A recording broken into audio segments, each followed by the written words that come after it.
Next of kin pays its respects to our oldest and greatest storytellers, the traditional owners of land and waters that this podcast is recorded on.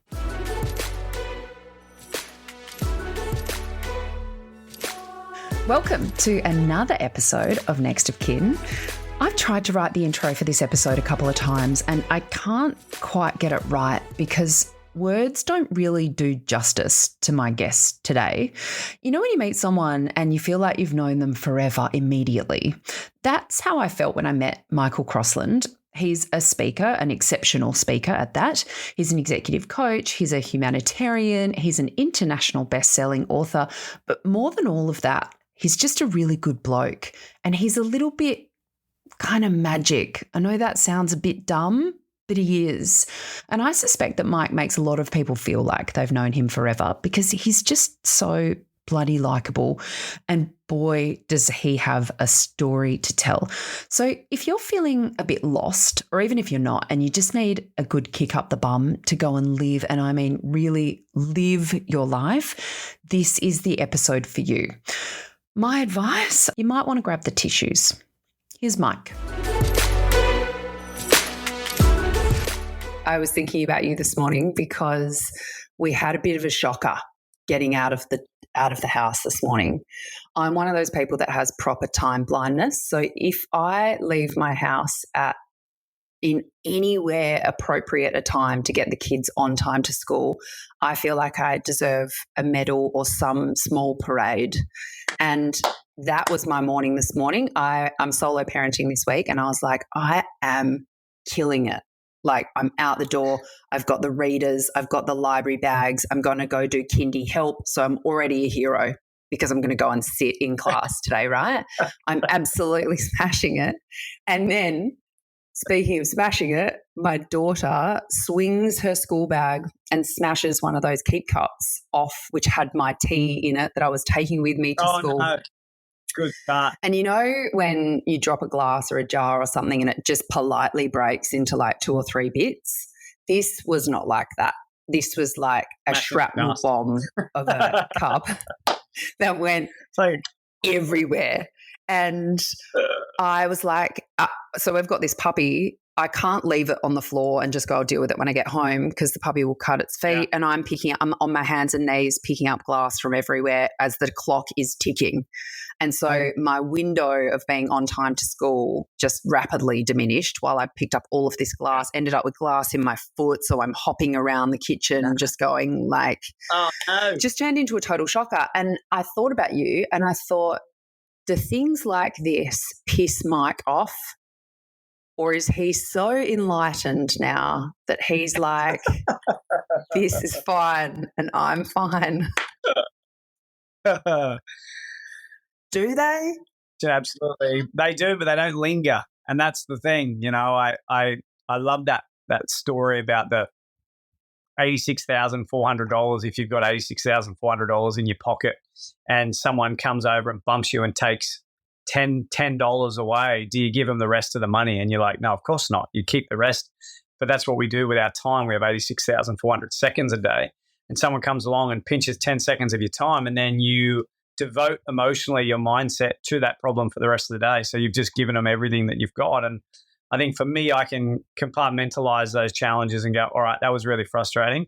I'll allow myself to get a little frustrated, take a few deep breaths and then go, well, could be worse and let's get on with the rest of the day. Let's keep the rest and not give them the satisfaction of taking all the time that I have for the day.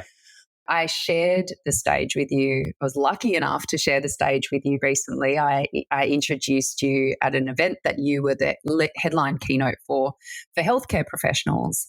And before you went on stage, we stole half an hour to sit together and we talked speaking and life. And I walked away feeling like we had really been put into each other's lives for a reason that day. And I'm wondering whether you feel like life happens to you or for you.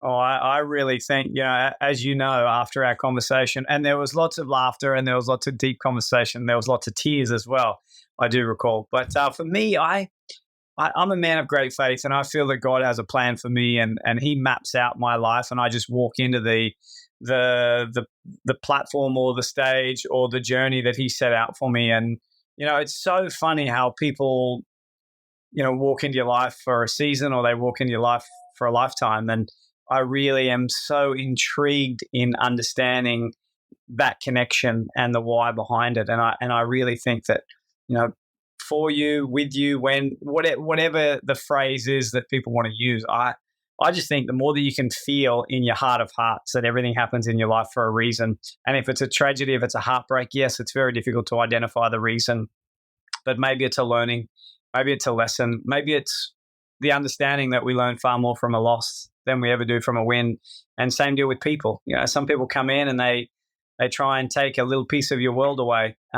Sometimes it's a good thing and other times it's not so good. But when they do that, it's a lesson to make sure that we are better and more equipped moving forward. So, I'm grateful that you've entered into my journey, into my life, and I'm sure this is just the beginning. Same. And I'm so excited to share a little piece of you with listeners today. So I've built my entire career out of pulling stories out of people and then communicating them to the public. And I have to say that as far as stories go, yours is a doozy. There's no other word for it, right? And I filled pages and pages of notes listening to you that day. And I see a lot of speakers and I feel really lucky to have been in the room with you that day. But for people who don't know you and don't know your story, give us a little bit of context. Take me back to 1984, Coffs Harbour. What was baby Mike like? It was a different journey back then. It was myself and my 3 older sisters and my mom and my dad, and we lived out on a 5-acre farm, and life seemed to be ideal. Dad always wanted a son, and he tried the first time, no good, second time, no good, third time, no good, and fourth time he managed to finally get what he was after. But I guess going back then, he had no idea the devastation, the heartbreak, the pain, the suffering that they were about to embark on. I was just a healthy, normal little kid with a fat stomach until I was 11 months of age. I went to the doctors with my mum and my sister. My sister had an earache, and I'm much more of a hugger, as you know. And I gave the doctor a hug as we were leaving. I could sort of barely walk, but I gave him a hug, and my stomach brushed his knee, and he thought, that doesn't feel right. He did some tests, and then he took me to the Coffs Harbour Hospital. And then that night we were airlifted to Sydney Hospital. And the following morning I was diagnosed with an incurable cancer of the central nervous system called stage 4 neuroblastoma. And the doctor said that there was no chance of survival to go home and allow me to live the next few months with my family because there was nothing that we can do. And, I can only imagine the fear and the worry and the heartache and the sucker punch to the guts that would have felt to my family, in particular my mum and my dad. But fortunately enough, my mum wanted to delve a little deeper, and she just asked one simple question that changed my life forever. And that was, I don't want to know what the chances are of my son dying is. I want to know what the chances are of my son surviving. And the doctor said I had a 96% death rate to go home. And, to this day, I'm so incredibly grateful that my mum chose to look at my life not being 96% empty, but she chose to look at my life being 4% full. And what a wild ride the next 5 years was in hospital, chemo, 9 days on, 3 days off for 3.5, nearly 4 years. Back in those days, we didn't have the drug that prevented us from vomiting, so we would just constantly vomit. And one day the doctors came in and said the treatment's no longer doing the job. The tumor had built a resistance. It had taken over half of my body.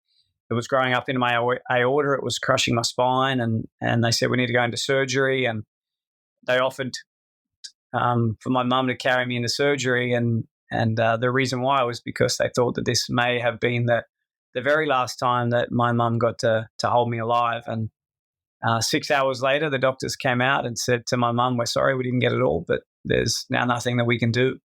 And that was meant to be the end. But there was a trial drug that they were trialing on 25 patients around the world. 24 candidates had said yes. And we really believe that outside of love, hope is one of the most powerful words in the English dictionary. And it gave us hope. And we said yes to that trial drug. We had to sign a waiver. So regardless of the side effects of the drug, we weren't allowed to sue the company. And as you know, the next 18 months was horrific. Not only did it burn us internally, but it burned us externally. And within 90 days, 24 out of 25 of us were dead. But not lucky number 25, baby Mike. I say it's always so hard to share, but I always say that I'm one of the lucky ones, not because I'm alive, but because I wasn't my mum. I really mean it, and I still feel it now, that when you're in a position, when you love something that you can't breathe without, and they're in pain, you would you do anything to take that pain away. And I can only imagine the pain that my mum must have felt for such a long period of time, just hoping and praying that one day she was allowed to take a little boy home. What a woman. Mm-hmm. And one day she was. That day came. Tell me what they said and what that was like for you, because not only did you spend a lot of your time in the hospital, but you also had some significant travel on your hands. So it was an ordeal on you, and certainly on your mum, but also on the rest of your family for an extended period of time. Yeah. The treatment that we had was in Sydney at Camperdown Children's Hospital, and we were based and living in Coffs Harbour. So it was the 11-hour train ride back in those days from Coffs Harbour down to Sydney. We couldn't afford to fly down. We only had the one car, so we couldn't drive down. So we would leave at, I think, 11 p.m. and we would get down to Sydney at 10 a.m. and then we would have treatment from 11 o'clock onwards for 9 days. And then we'd get the train ride back home. We'd get here at 2 or 3 o'clock in the morning, whatever time that morning train arrived. And it would all happen again 2 days later. We'd get back down there. And, it was wild. When we were finally allowed to go home, the doctors said to my mum outside the curtains, we don't know how or why, but you can take your little boy home, but he's never going to go to school. He'll never play sport. He'll be a housebound baby. And if he reaches his teenage years, it'll be a miracle. But my family and I, we believe in miracles. And my mum come back in and I made out I didn't hear what the doctor said. I said, what did the doctor say? And she said, the doctors told me that everything's going to be okay. And I think, what a courageous woman to carry the fear and the burden of her son dying or potentially dying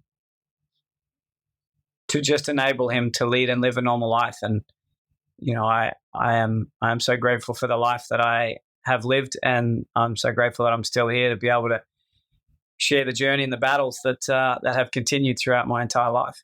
I still hold this quite childlike belief, and I think that many of us believe that in an ideal world, when someone's had a really rough trot, that they're Barley's or immune to anything else going wrong, at least for a period of time, as though there's someone sitting in the clouds with a clipboard going, Mike's had enough hardship. Mike and his mum have done enough time. But that wasn't the end of it for you. Tell me, what was school like? What kind of a kid were you, having gone through this really horrific experience as a kid? What was it like to then get to go to school and do the things that the doctors said that you would never do? I remember just being so excited to put on my school uniform and just be absolutely pumped to go to school and make friends and enjoy what I thought was going to be a normal life. But I was different. I had scabby skin. I had to sit on a nebulizer every recess at lunchtime. And I didn't realize, because I'd never been exposed to it, that there are many people that are not very nice. And, there wasn't one day in hospital I got picked on.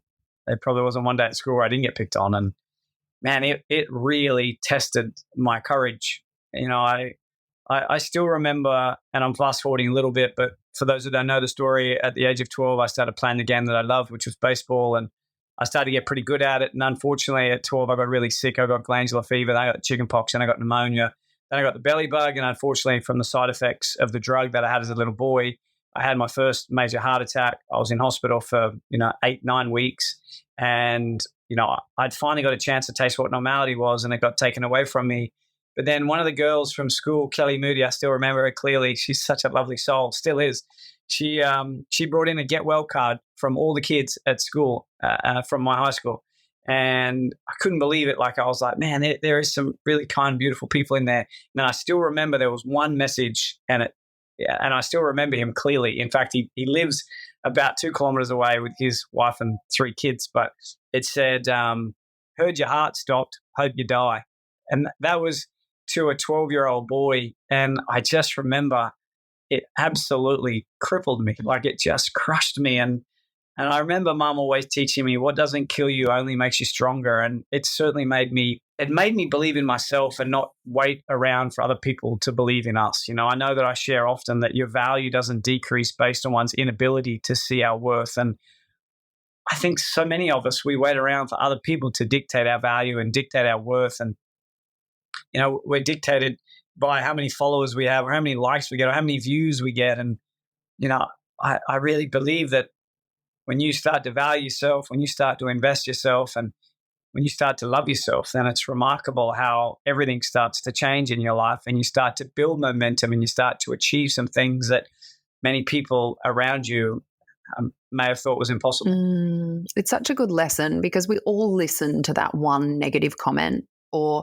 the one piece of feedback at work that's like, you could be doing this better, even if we've gotten 9 pieces of other really positive feedback, or the one piece of feedback from our partner that's like, it would really help me out if you could do a bit more of this. We do have that negativity bias that is there for really good reason, and that's to keep us alive, but it does tend to trip us up, especially in this climate where there's no shortage of feedback by way of the popularity contest that is in our smartphones for us. Have you ever had a conversation with that guy that wrote that comment in your card? Have you ever spoken about it? No, never. I've seen him, but I've never spoken to him about it. He's like 6'5", and his arms are like watermelons. So I just wave from a distance. But it's kind of nice that, you know, I've been able to have a great life where I've been able to travel the world and hopefully inspire and impact millions of people. And I think that's what's most important. You know, forgiveness is a remarkable tool, whether they've asked for it or not. But it forgives me and allows me to move through that. And again, it was a dark lesson that I learned at a young age that probably empowered me and equipped me to be a little bit more ready for what was to come. Can we talk about your health now? Because I remember when we caught up in Perth, you were like, I need to go for a run and then have an ice bath before I can go on stage. And then you very kindly gave up, I think, most of that, if not all of it, to sit and chin wag and sob with me.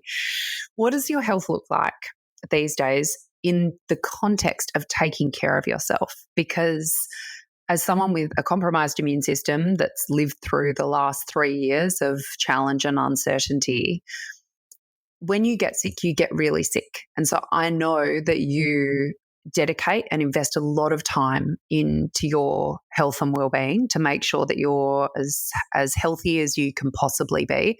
What does that look like on a day-to-day basis?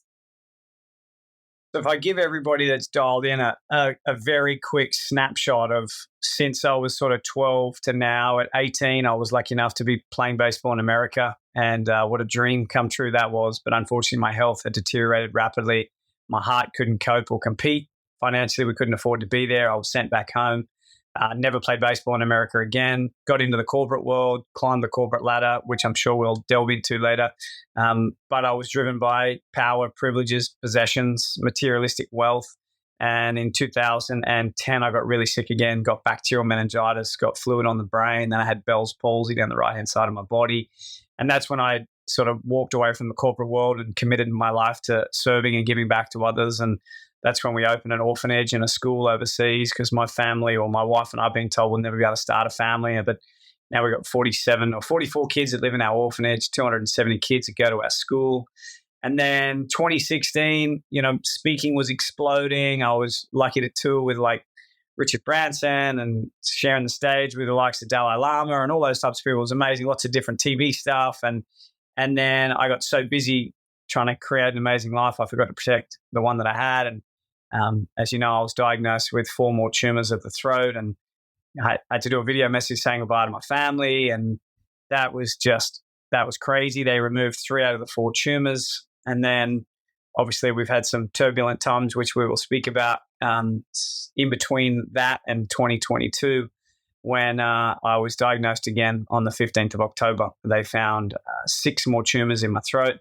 But fortunately enough, I have a lot to live for now. And I told them, remove everything that you need to. If I can never speak again, that's fine. But I've got some long-term dreams and goals that I need to fulfill. And that was amazing. Not only did they remove the 6th, but they removed the 7th one. That was from back in 2016.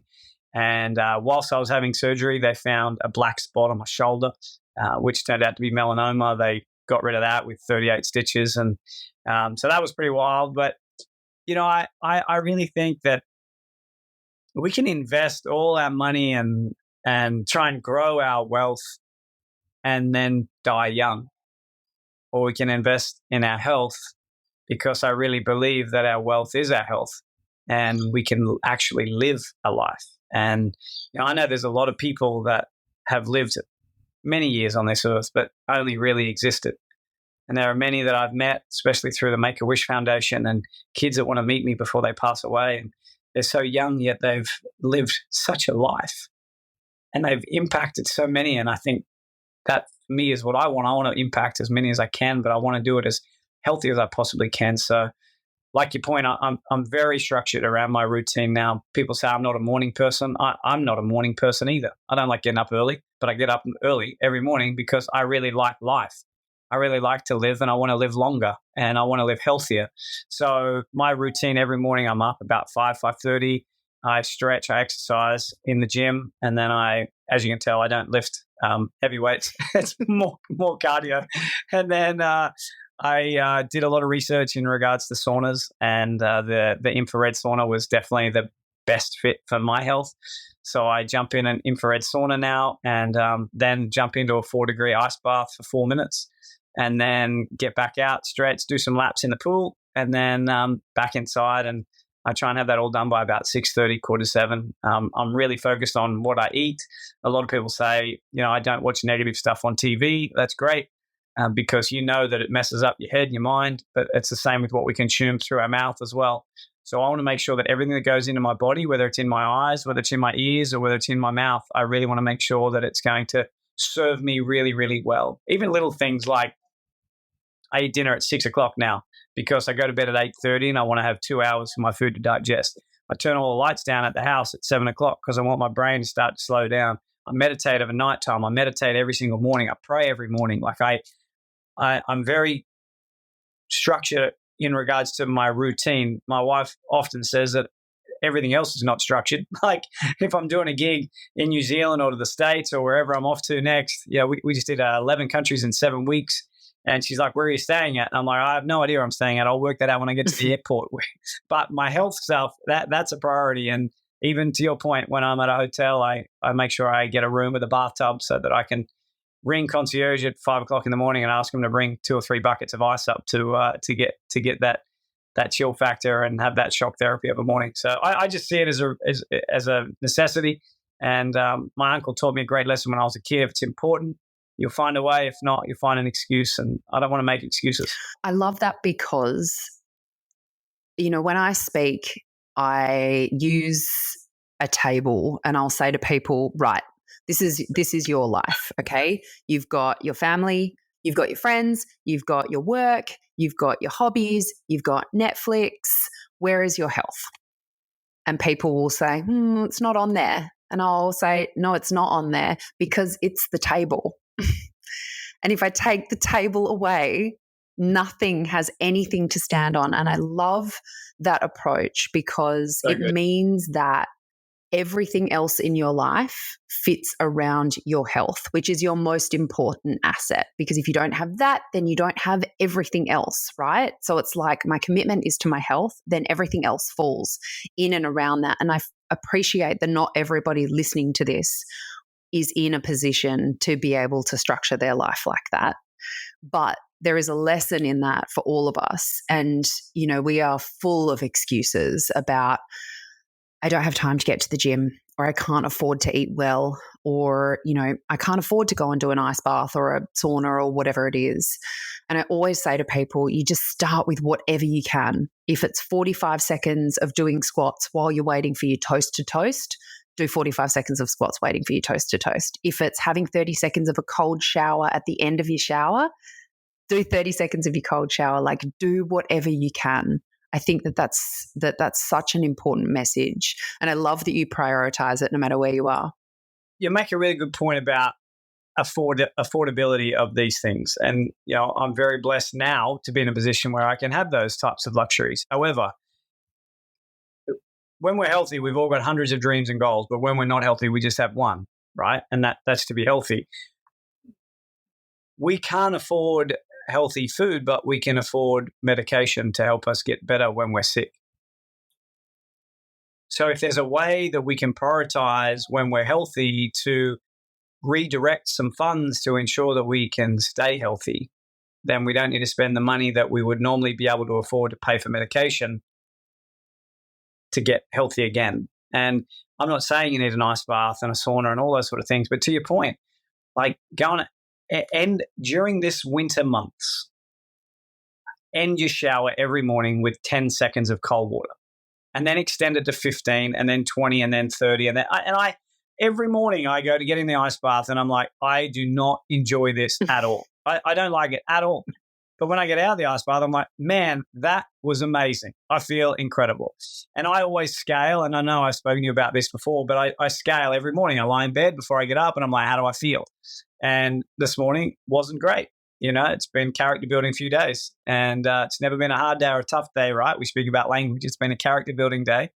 And I got up this morning, and I was probably about a 4, and I went over and did some work on the treadmill, and then got in the sauna and jumped in the ice bath. And when I got out, I came back and I was like, how are you? And I was like, well, I was a 4 when I went over there. I'm probably an 8 now, 7 or an 8 now. So I'm going to be so much more productive today. I'm going to get so much more done than if I'd have stayed in bed this morning and said, you know what, I feel like a 4. I couldn't be bothered. Which is what the majority of us would do. Yeah. And that's, I love that people want to live the 1% life, but they don't want to do the 99% of work that we need to do. Like 99% of people won't do that little bit extra to allow you to fall into the 1% category to enjoy and live an amazing life. Yet we sit on the outside and we complain that we don't have it. And I know it's not easy, and I know it's tough. And I come from a very poor upbringing, and my first pair of Billabong shorts I got was in year 12 when Mum bought a $4 pair from Lowe's and took the logo off and put my dad's old Billabong surfing logo over the top with fluoro orange thread. Like, it was the worst Thailand knockoff Billabong shorts you've ever had in your life. And it's amazing those moments in your life stick with you. I remember working as a bellman at the Ritz-Carlton Hotel when I was 16. It was just for work experience.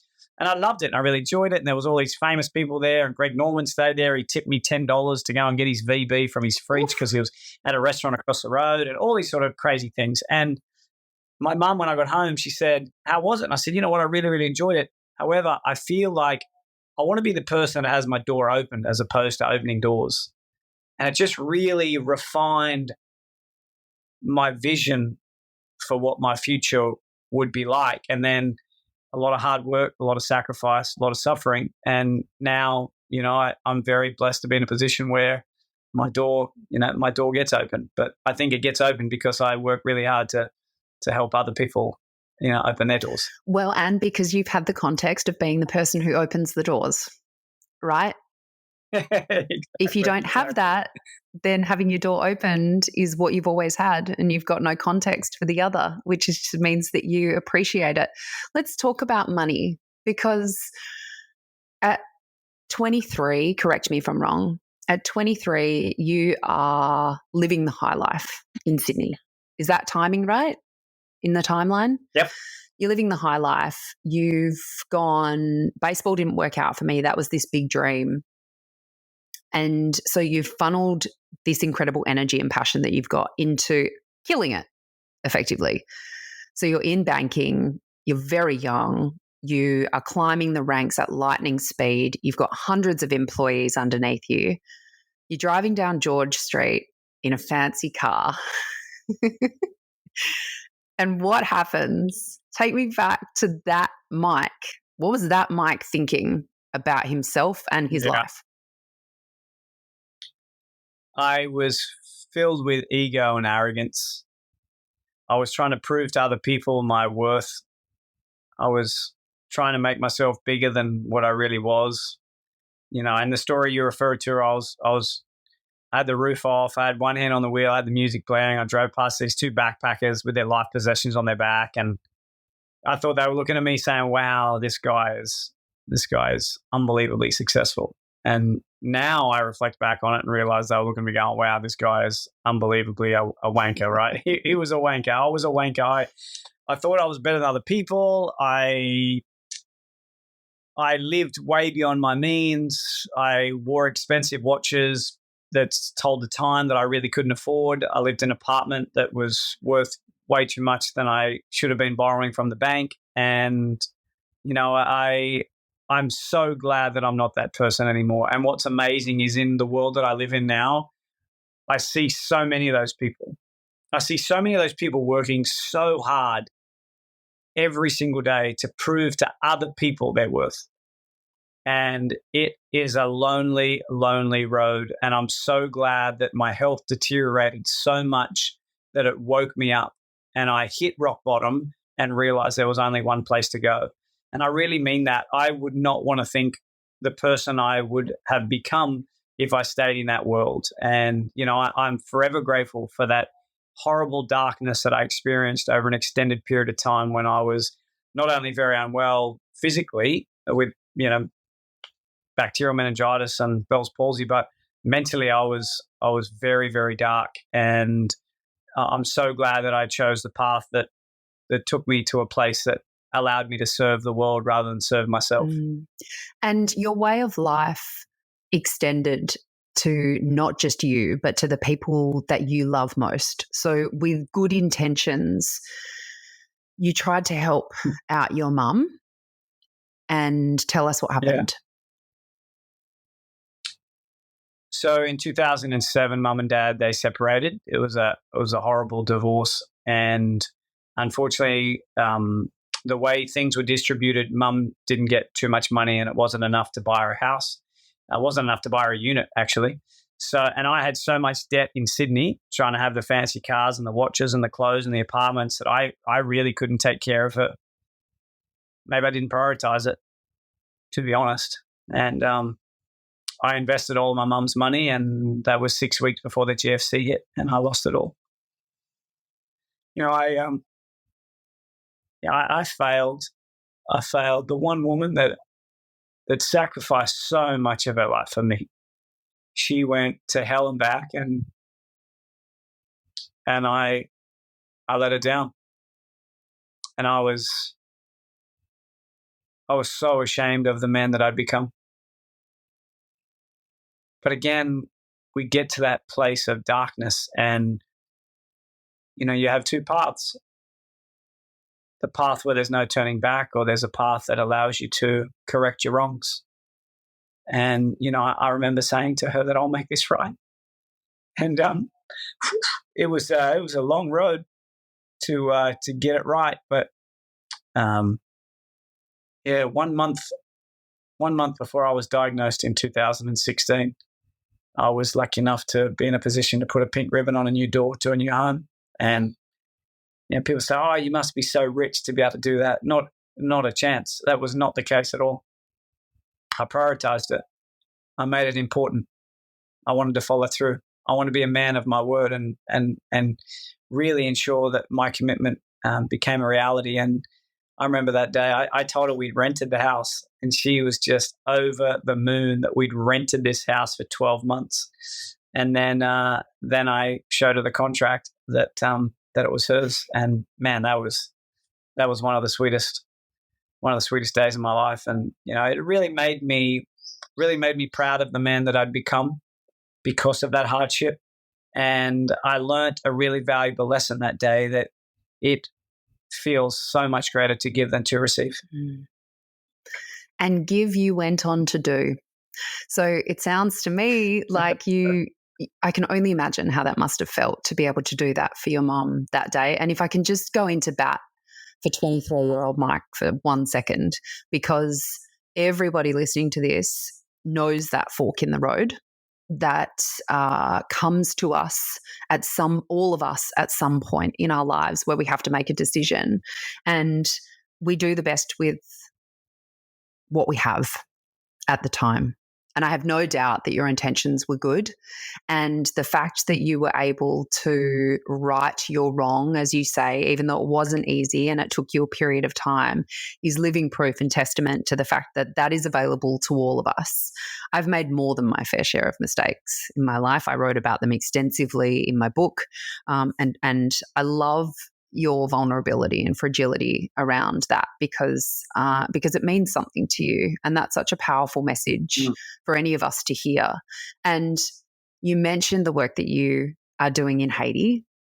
Tell me why Haiti, and how have you applied the lessons that you have learned in the gift that you have given to families in Haiti, because you have set up this incredible charity that every cent gets sent directly there, so that they aren't missing out on the vast amount of funds, which so many charities, unfortunately, so much of the goodwill gets eaten up in admin and fees, and very little of it actually gets to the people. So tell me what it is that you're doing differently, and how you are empowering and giving these people the skills, not just to be helped in the moment, but to build a life for themselves in the future.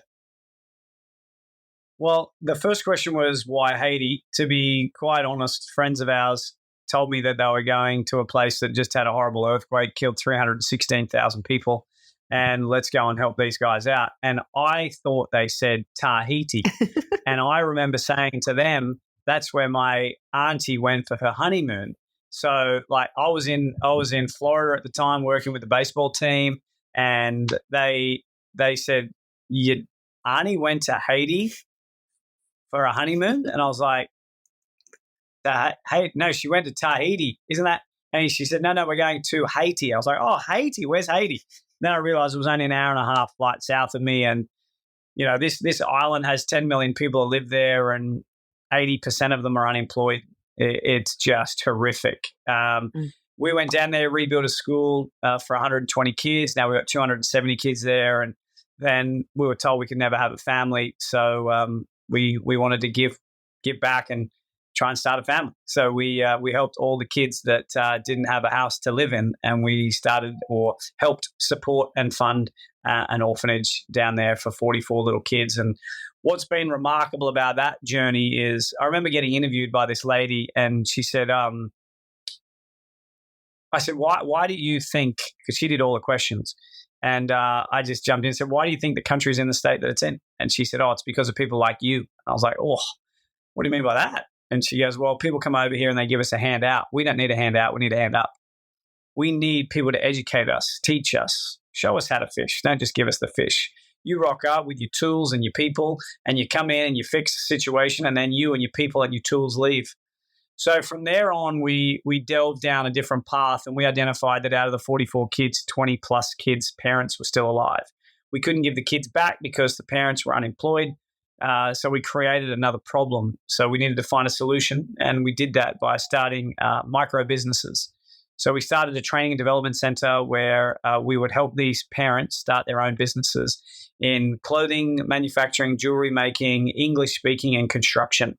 And fortunate enough, we've been able to allow these or support these parents to have their own successful micro businesses. And those kids now live back with their families. We've been able to go in and rebuild, do some updates on their shanties, their shacks to make sure they're safe.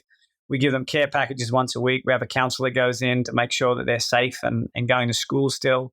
And these kids, I went there because I wanted to do something for somebody that would never be able to return the favor. You know, I love that saying, we must give without remembering and receive without forgetting. And, you know, it's kind of fun when people ask me about Haiti, because you actually forget about the impact that you're having. You know that you want to make more of an impact, but you forget about, you know, the lives you've touched and the families that you've saved and the kids' lives that you've saved. And yeah, it's a great honor and a great privilege. And I hope that we can continue our work down there. Unfortunately, right now, the country has been taken over. The Prime Minister, the President was assassinated. It's now completely run by gangs, and it's a frightening place to go. And most of the kids that are in the orphanage now are living in the stadium, where they're protected 24 hours a day by security guards, and they're keeping the gangs out. So we only hope that soon that country will see some rest, and we'll be able to get back down there and continue to support our mission of giving these kids and their families the best life possible. Have you been able to get word that they're all okay? Are they all safe? Yes. Yeah.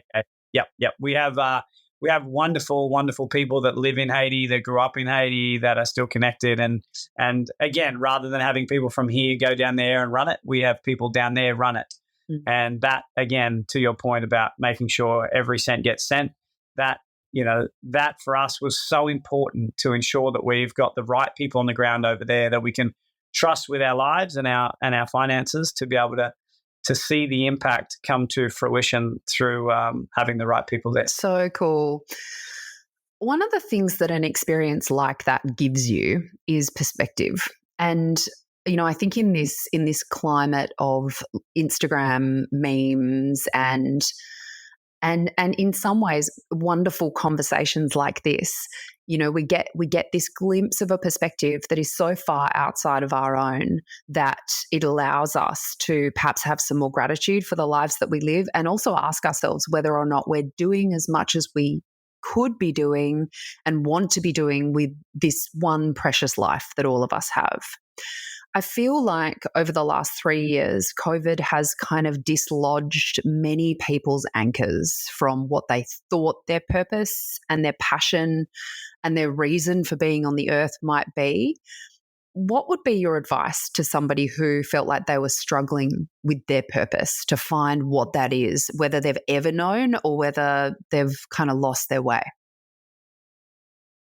I think everybody wants to find what they want in life. They want to find their purpose now, and they want to live into it. And I'm 40, and yes, 40 in a couple of days. I get to travel around the world and do what I do, but I still don't really know my purpose. I still don't really know what I want to do in life. I'm still living it. Every day I get up and I think, what can I do to help other people? And that, I guess, has helped me in identifying my purpose through serving other people. What I hear so often when it comes to me sharing my story, or others, yourself, I hear a lot of people go, oh, when I'm in a position, I will do that as well. When I'm retired, or when I've got money, or when my circumstances change. But I don't think it's this one moment in your life where your circumstances change where you go, all right, now I'm going to make an impact. It's literally getting out of bed tomorrow morning and saying, today I'm going to search high and low to identify one person that I can simply help today. Today I was at the grocery store and got some groceries, and there was an elderly lady in front of me. Literally, she had, I think, 2 or 3 bananas, a loaf of bread, some milk, and a Woolies bag, and maybe one other thing. I don't know what it was, an egg flip or something. And she was very hard of hearing. So I just said to the guy in front at the reception, the counter, I said, just put all her food on my bill. And it cost me about $12 or whatever it was. It was not much. And she started crying, and she gave me a big hug. And she's like, I've had such a horrible morning. She'd have been 75, 80. I've had a horrible morning, and, you've just put faith back into my heart. And whether you can afford to pay for $12 of somebody's groceries, or when you go out to your car and you put your groceries in your car, whether you just dump your trolley on the side of the road or leave it in that spare parking space next to you, or whether you actually take it back and put it in the lane where it's meant to go, just little things like that. Just hold yourself accountable every day to find one person that you can shift and change their life, just simply, easily. It doesn't have to be a game changer. It doesn't have to be buying a house or a car or something financial. It just needs to be giving somebody a hug, giving somebody a smile. I think that really helps us to identify what it is that we want, because we start to value ourselves. The greatest way to learn is to teach. And I think when we teach other people the importance of gratitude, the importance of service, the importance of positive impact on the world, then it just reinforces to us what we want to do in our life. And, I really think that to just simply find your purpose can often come from just simply serving others. I couldn't agree more. I just want to talk about your commitment to language, because you've raised it a couple of times, and I watch you very carefully choose your words on stage and while you're talking to me. And I love the intentionality of that. So what does your language sound like? Because you live your life speaking, so your external language, which you can carefully curate and choose and practice and rehearse.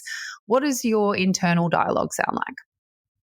Yeah, the internal dialogue must reflect and represent the external dialogue that we have, in my opinion.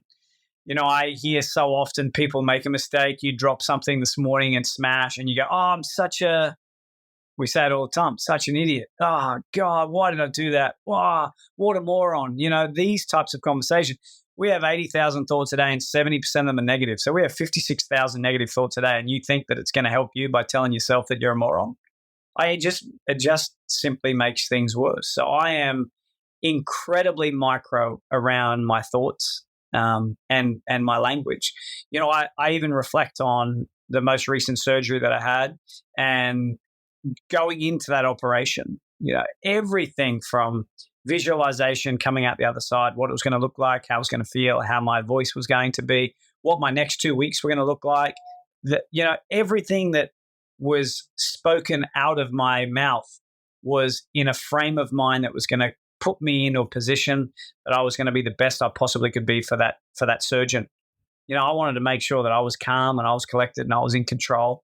Maybe it just drops my heart rate by 1 or 2 beats, which then allows the surgeon to keep me under maybe a minute or 2 or 3 or 5 minutes longer, which then enables him to be able to get, or her to get everything that they need to get out, which then allows me to come out the other side. So that's how micro I am. So much so that, like, when someone says to me, I say to them, how are you? And you go, not bad. Straight away I chip them, and I ask about them. Oh man, tell me what's wrong. What's happening? And they go, no, I'm good. I'm like, well, why did you tell me that you're good? The first word not, second word bad, that registers. To counteract a negative word with a positive word, it registers 40 times more effectively. So you need to basically say that you're good 40 times after you've just told me that you're not bad. So stop telling people what you're not. Start telling people what you are. I think firstly that's been huge for me. Secondly is when someone asks you to do something, we respond with why not. I don't understand why people say why not. Just say yes. If someone says you want to go to play golf this afternoon, you want to go for a walk, you want to, catch up on the phone, you want to do a Skype, why not? No, just say yes. And then the last one that I'm so micro around is I always hear people say, I miss you so much. And if I say that to you, that evokes sadness, that evokes an emotion that is not of joy when I say that, even though you miss them. When I'm away all the time, I used to use that phrase all the time. I miss you, I miss you, I miss you. Now I just rephrase it and say, I'm excited to see you. I'm saying the exact same thing, but it lands significantly different on a subconscious level. And for me, that's how micro I am. I'm so micro around the words that I use because I want my state of mind to be as optimistic and as positive as I possibly can be, regardless of the challenges that the world throws at me, so I can perform the best I possibly can and live the best I possibly can. I love it. Let's play a game. I'm going to throw at you some negative thoughts that I have, that I know that other people have, and I'm going to let you micify them.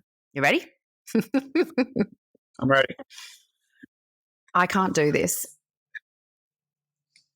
I'm learning each day to get better at this. I hate the way I look. I hate the way I look. I hate the way I look. I am so grateful that I have the ability to see. My boss is a total jerk. My boss teaches me daily how not to behave. I'm not good enough. I will become better at being me every single day. It'll never happen for me. I'm getting one step closer. Oh, micified. I love it. I love it. I've never played that game. Thanks for the challenge. But it's a good game to play, right? I think that many people assume that when you really get on top of your mindset, that those negative thoughts stop coming. And I just don't believe that to be true. So that is what the internal dialogue should sound like. Here comes that thought. Oh, I'm having that thought that I'm not good enough. I'm getting better every day. They still come. We can't stop them from coming, right? It's about catching them and then replacing them and doing it again and again. Acknowledging it. And again and again and again and again. Yeah, for the rest of your life. Yeah. But it won't land anywhere near as heavy as what it once did. And that, I think, is the key. I agree. I really believe that those thoughts and that language will consistently be there to challenge you. And, you know, I often say to myself, well, that's the old me. That's the old me. That's not the way I think anymore. That just gives me permission to dismiss that thought and move through the way I need to think. So good. So you were told by your doctors that you would never have children. And then what happened? I thought we managed to escape the conversation. We got one more round of tears to go. Yeah, one more. So 2017, I was, life was wild. Life was amazing. We had a few little hiccups here and there, but after 5 years of IVF, we announced to the world that we were going to have a little baby. And it was all over the news, and it was crazy times. So we were meant to have a baby the end of February 2018. But as you all know, life doesn't always go according to plan. And my apologies for those that have faced pain in the area of conceiving, and but we're just really lucky that our outcome was a positive one. On the 8th of December 2017, my wife was 29 weeks pregnant and she went into labour. We were airlifted to Sydney Hospital, the Royal in Randwick, and 4 days later, my wife gave birth to a very, very unwell little boy named Lachlan James. And I never realised that when you have a child that you no longer are in control of your heart. You no longer can take a breath without knowing that they're okay. And unfortunately, our little boy was not okay. He was taken away from us. He was put in a glass container. He was put in intensive care unit level 3, where we couldn't hold him. We couldn't kiss him. We couldn't hug him. We couldn't make him better. And I felt like I failed. Felt like I failed as a dad. Felt like I failed as a husband. Felt like I failed as a man. And then one night we were staying at the Ronald McDonald House, which was crazy because I lived at Ronald McDonald House for 4 years as a sick little boy, and 32 years later I was living at Ronald McDonald House with my own sick little boy. And the doctor told us to come up, and we ran up there, and he told me that our little boy had an illness called sepsis, a blood disease, and they basically said that he wouldn't make it to the end of the week. And I remember yelling, saying, "You take my house, take my car, take everything that I own, but please don't take my little boy." And I always think, why is it that we wait until we're in our darkest moments before we begin to appreciate things that we so often take for granted? But he has far more resilience and far more courage and strength than I do. I think he got a little piece of my mum, and he just wouldn't quit, and he wouldn't go away. I remember praying to God, saying, "If you're going to take him, please take him now." But he didn't go anywhere, and now he is a healthy 6-year-old little boy, And he is just, he's the sweetest little guy in the world. And, you know, I really mean it when I say that he is my best friend. There's not a person in the world outside my beautiful wife that I think about every morning that I wake up. Every town that I am in, every stage that I walk on, it's like there's another little human running around with my heart in his body. And, you know, I am just so grateful to God that he has given me the immense privilege and blessing to feel what true love really feels like. And then, as you know, in 2021, after being in lockdown for 11 months, somehow my wife fell pregnant and we had no visitors. And on the 21st of January 2021, my beautiful wife gave birth to a gorgeous little girl named Summer Grace. And man, I really mean it. I feel like I'm one of the luckiest people on the face of the earth. I've been able to experience some great hardship that has taught me such wonderful lessons. I've been able to experience such ecstasy and highs and the darkest, deepest valleys. And for all of those experiences, I am eternally grateful for, because I know that whether it's great success or great hardship, what follows is great lessons. And I know that I'm a better man because of it. You know, I understand that I'm as old as I've ever been, but I'm as young as I will ever be. I realize that this is not a dress rehearsal. This is the one life that we all get to live. And I am so grateful that I get to live it. And so many people have told me in my life that I've been dealt with some really, really challenging cards. But I realize that whilst ever I'm being dealt cards, that means I'm still in the game. And whilst ever I'm still in the game, it's about how I choose to play those cards. And for all of you listening, I only hope that from hearing this story that you don't spend the rest of your days comparing your cards to other people. You just are grateful that you still have cards, that you are still in the game. And today could be the first day of the rest of your life that you start to play your cards as effectively as what you really need to. I adore you, Michael Crossland. I really do. We're so lucky. Thank you for fighting. Thank you for fighting through and giving us all the chance to hear your wonderful story, so that when we get caught up in the washing, hanging, Netflix watching, glass cup dropping humdrum of the day-to-day, we can pinch just a tiny bit of your perspective and go after life in the way that you have. I feel so lucky to have met you and to get to have spent well over an hour chatting with you today. What a delight and a privilege. Thank you. My pleasure. Thanks for having me on, and I appreciate the opportunity to hopefully make a difference in just one person's life, and they can pay that good deed forward and make a difference in someone else's. Go get them, listeners.